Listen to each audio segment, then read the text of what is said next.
ఆ ఆసుపత్రికి 100 ఏళ్ల చరిత్ర ఉంది. ఇంగ్లీషోళ్ల కాలంకెళ్లి గరీబోళ్లకు సేవలు చేస్తుంది. నిజాం నవాబ్ కూడా మెచ్చుకున్న దవాఖానా అది. ఏడాదికోసారి బయటి దేశాల డాక్టర్లతోని స్పెషల్ క్యాంపులు పెడుతున్న ఖమ్మం జిల్లాలోని మిషన్ ఆసుపత్రి సంగతి ఓసారి చూద్దాం.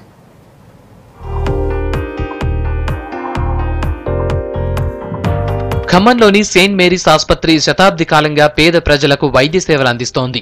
విదేశాల నుంచి డాక్టర్లు వచ్చి వైద్య సేవలు అందిస్తున్నారు. 1888లో ఇంగ్లాండ్కు చెందిన జనన మిషన్ స్వచ్ఛంద సంస్థ చిన్న క్లినిక్ ప్రారంభించింది. ఇక్కడి వైద్యంతో రోగాలు తగ్గుతూ ఉండటంతో రోజురోజుకు పేషెంట్ల సంఖ్య పెరిగింది. దీంతో ఆసుపత్రికి 14 ఎకరాల స్థలాన్ని కేటాయించారు. ఇక్కడ వైద్య సేవలు అందించేందుకు అప్పట్లోనే అమెరికా నుంచి వచ్చిన నర్సులు కూడా ఇక్కడే సెటిల్ అయిపోయారు. 1902లో 4 పడకలతో మొదలైన సేవలు ఇంకా నిర్విరామంగా కొనసాగుతున్నాయి.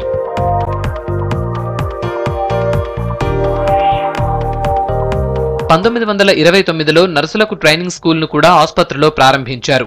ఇక్కడ ట్రైనింగ్ పూర్తయిన యువతులు కూడా ఈ ఆసుపత్రిలోనే వైద్య సేవలు అందిస్తున్నారు.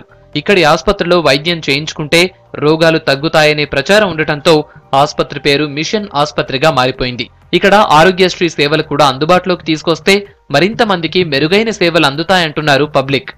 16 డివిజన్ల మిషన్ హాస్పిటల్ దాదాపుగా 1882లోనే ఎస్టాబ్లిష్ అయింది. ఈ హాస్పిటల్ మరి భారతదేశంలో అసలు వైద్య వ్యవస్థ లేని రోజుల్లోనే దాదాపుగా 135 సంవత్సరాల క్రితం ఇది స్థాపించబడ్డది. మరి చాలామంది కూడా విదేశీ నుంచి వచ్చి ఇప్పటికీ కూడా డాక్టర్లు అందరూ కూడా సేవ చేస్తున్నారు, ఉచితంగా సేవ చేస్తున్నారు. ఇక్కడ ఉన్న మరి ఖమ్మం జిల్లా కాకుండా చుట్టుపక్కల నల్గొండ జిల్లా కానీ, వరంగల్ జిల్లా కానీ, దూర ప్రాంతాల నుంచి కూడా నాగార్జున సాగర్ దగ్గర నుంచి కూడా, విజయవాడ నుంచి కూడా వచ్చి గతంలో ఇక్కడే వైద్య సేవలు పొంది ఉన్నారు.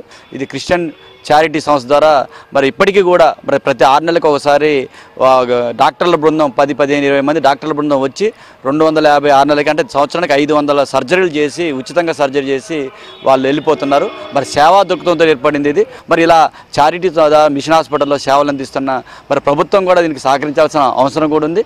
గత 120 సంవత్సరములుగా ఖమ్మంలో ఉన్న ప్రజలు ధనిక, పేద, కుల, మత, వర్గ విభేదం లేకుండా అనేక మంది పేద ప్రజలకు త్యాగపూరితంగా సేవ చేయడం కొరకే స్థాపించబడింది. వారు చేసుకున్న సమర్పణ బట్టి ఈ దినం వరకు ఈ సేవలు కొనసాగుతూ ఉన్నాయి.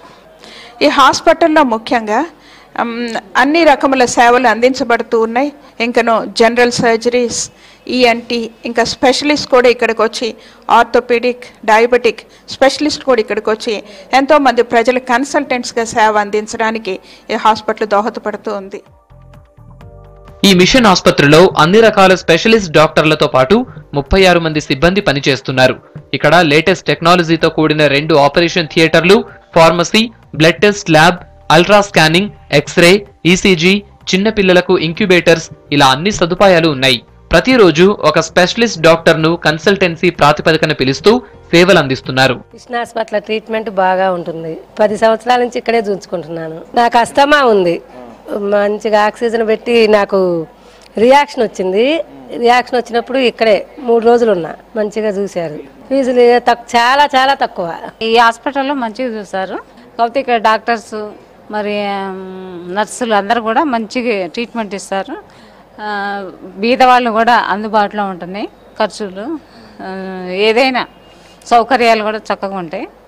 కాబట్టి గవర్నమెంట్ ఇంకా కొంచెం దీనికి హెల్ప్గా ఉండి కొంచెం డెవలప్ చేస్తే ఇంకా మెరుగయ్యే వైద్యం నిరుపేద ప్రజలకి ఉపయోగకరంగా ఉంటుందని మా ఉద్దేశం.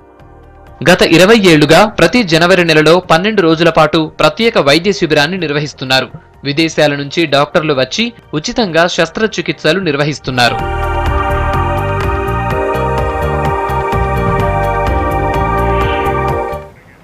రాష్ట్రపతి చేతుల మీద అవార్డు తీసుకునుడు సంతోషంగా అనిపిస్తుందన్నాడు వనజీవి రామయ్య. కేంద్రం అనుమతిస్తే రాష్ట్రపతి భవనంలో మొక్కలు నాటుతానని చెప్పిండు. వాతావరణాన్ని కాపాడనీకి పెద్ద నోట్ల మీద అడవుల బొమ్మలు ఇయ్యాలని చెప్తుండు. వీటితో పాటు నెహ్రూ, ఇందిరాగాంధీ, అశోక చక్రవర్తి బొమ్మలు ఉండాలని సర్కార్కు చెప్తుండు.